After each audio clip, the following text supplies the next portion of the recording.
I'm gonna go to my plate para pakita ko ang platings. Ay, ko. And of course, gusto ko yung taba-taba. Kanya manabe. I think that's it. Pwede na yan. Diba? Kaya mo lang tana. Yes! Finally. Oh my God. Ay, dagdagan kayong bagya. Kasi gawa ko pa kay Reels eh. Okay. And then, pwede kita ng mga ang ating apritada for today. Mula sa puso mo, puso niya. Pagsaluan natin ang niluto ko. It was so yummy. It was so delicious. And the meat is what so tender. Minanid ko muna sa ng konti. Well, ang cook. And of course, tamang-tama sa panlasa mo. Sa panlasa niya. Pagsaluhan natin ang gabi na to.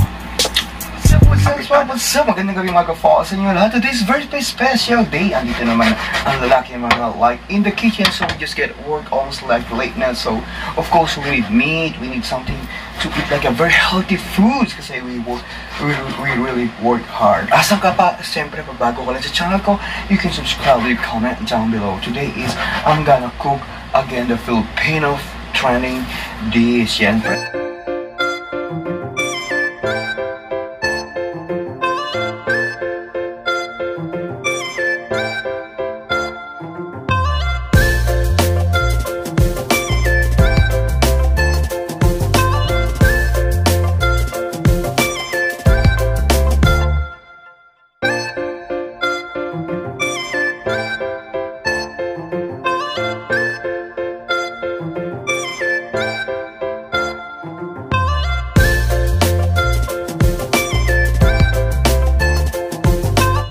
Ang yung lingkod, hindi lang bomba queen. Hindi lang star margarine. Tumatawag si Mother Earth. My mom called me.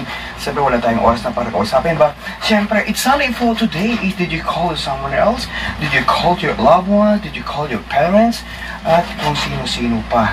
And of course, this one is I'm gonna cook apritada. Apritada is one of the famous and of course this sa bansang Pilipinas. Yes, and of course we always inspired, never expired sa ito pa mga dawal kads. So eto, kailangan natin magluto and of course right now I'm gonna call my mom, my mother call. Siyempre, sometimes is we need to say hi to them and then we can talk. Yes, right now is this one is I'm gonna marinate what do you call it? I'm gonna put marinade soy sauce. And then I put like a little bit like oyster sauce. Kamusta ka bilang isang OFW? Yes, mabuhay ka. Tinawag ko superhero. Yes, bakit sinawag ko ng superhero? At lagyan natin siya ng pampasarap. Bago natin siya gigisa. And of course, we're gonna put a pepper. Yes, ganun lang ang buhay ko. Parang gulong ng palad. Yes, and of course, we marinade. Oh my God! Yes, we marinate this one. At pwede na natin siyang igisa. Mahal kong kaibigan, gano'n lang ang ating buhay, di ba? We're gonna marinate it while we cut the, what do you call that? While we cut the, this one. Ang kanyang ingredient. Yes, I got the bay leaves and of course, bell pepper. Yes, I got the onion. And of course, I got potato. Imagine that $7 na agad itong binili ko. Oh my God. Mas mahal pa yung pansahog niya and the carrots. Kasi hindi naman siya masarap pag wala siyang mga ingredient like the veggie. Wala nga lang akong garlic. But it's okay. The most important is makapagluto tayo ng pagkain because we try to save money and we cannot afford to eat in the restaurant because we are only 4 and you are 5. Yes, ito gigisa na natin siya. Mabilis ng luto lang ito mga kong kaibigan.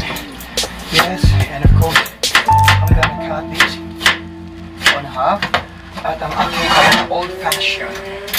Yes, old-fashioned ang aking kalan. Yes, ano lang siya. And of course, I think I'm gonna put only like 1 potato. Diba? Alam mo naman. Kasi pag wala siyang potato, hindi siya masarap. And of course, wala siyang carrots. Alam mo ba ang carrots? Yes, mayaman yan sa vitamina A, B, C, D, E, F, G, yes. And of course, ang sibuyas, mayaman din yan sa vitamins. And of course, the protein. Imagine that the meat I only put half. Yes, kumusta ka nga pala? Pagbati muna sa Luzon, Visayas at Mindanao, ang iyong lingkod. Eto, hindi lang bang bomba queen, hindi lang pang star margarine, hindi lang pang horror. hindi lamang kulang. Yes, eto, pang chef-chefan pa. Because we can learn how to cook while we in travel in overseas. We can learn a lot of things. So we're gonna put this one in here. Because I actually only have expensive, it's not expensive, but I bought all the ingredients almost like a $5 or almost like a $7. I think a little bit like low $5. Yes. Diba? And then, gigisa na lang natin siya. Diba this is what I'm supposed to do? Wow, smell the aroma na. And then you're gonna put some meat. Yan. Ganun lang tayo kasi po hot for cooking. Kasi isa akong kapampangan. Alam mo naman kapampangan, maninig yan mag-import siya. Yan. Look at that. Okay, so lang natin siya. We make it like the fat is 75%. And of course, the bell pepper. And the bay leaves. Yes, the bay leaves is aroma. You know what? Ang bay leaves is nagbibigay ito ng swerte sa'yo. Diba? I put only like a 3.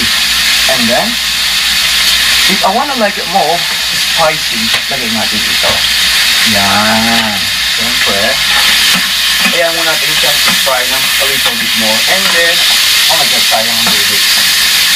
Yan. Lalagay natin siya na this one. Wala nga pala akong asin. But it's okay. Dagdagan ko lang sa konting oyster sauce and toyo. And right now is, I'm gonna cut itong carrots. Uy, ang haba naman ng carrots. But it's okay. The carrot is I'm gonna put on top. Actually, when I put, actually the carrot is, ibig siya tinatalupan. It's already like a clean. So right in here, cut lang natin siya. Yes. Imagine that I love cook. Yes. Because like, you know what, when we cook, it's really good and of course, it's, we save money. Nag-save tayo ng pera. And of course, yun ang kaka-easy like simple hot food cooking. Diba, bahal kong kaibigan? Yes, alright. And okay. I make it what, like, para pumasok na yung lasa. And so, we're gonna put a little bit more water. And then, we're gonna boil. Yes, I'm gonna get water in the deep blue sea. Yes, yan. Pakuluan lang natin siya. Alright? And then mamaya ko nilagay ang tomato sauce. Yan. Alright, here we go. And of course, I wanna put the pepper. Para gusto ko siya like spicy a little bit more. And then, I put a little bit, kasi wala yata akong asin.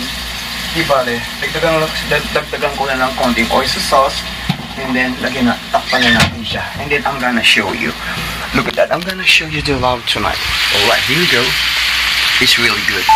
Yan, di ba? Uy, ilababog ka ba?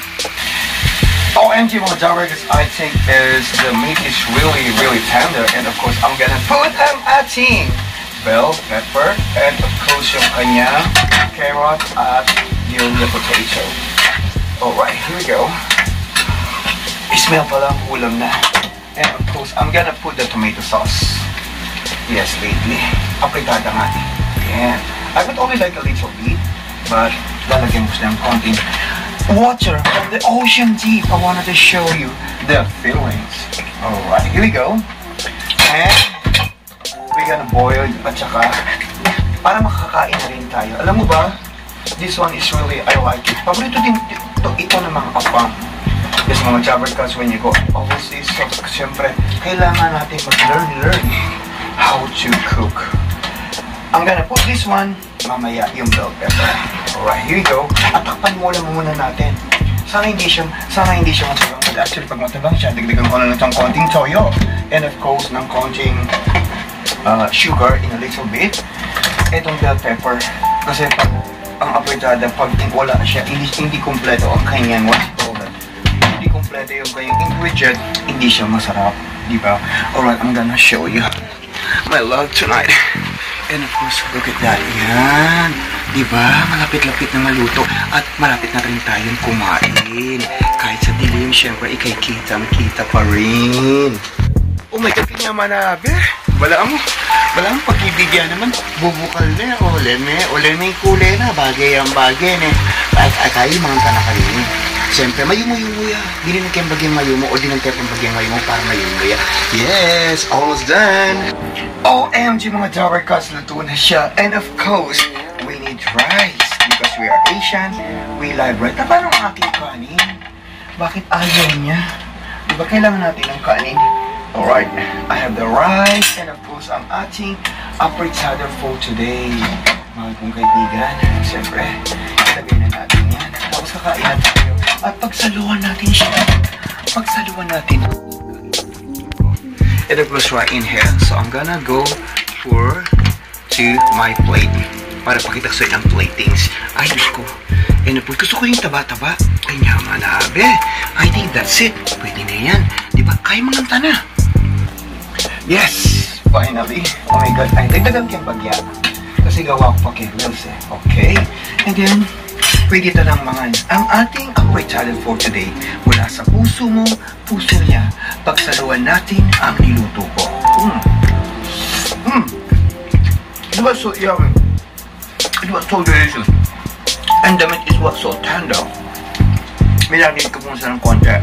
Well, cooked. And of course, tamang-tama sa panlasa mo. Sa panlasa niya. Pagsaluhan natin ang gabi na to. Apritada. Liquid and dry. Napasarap.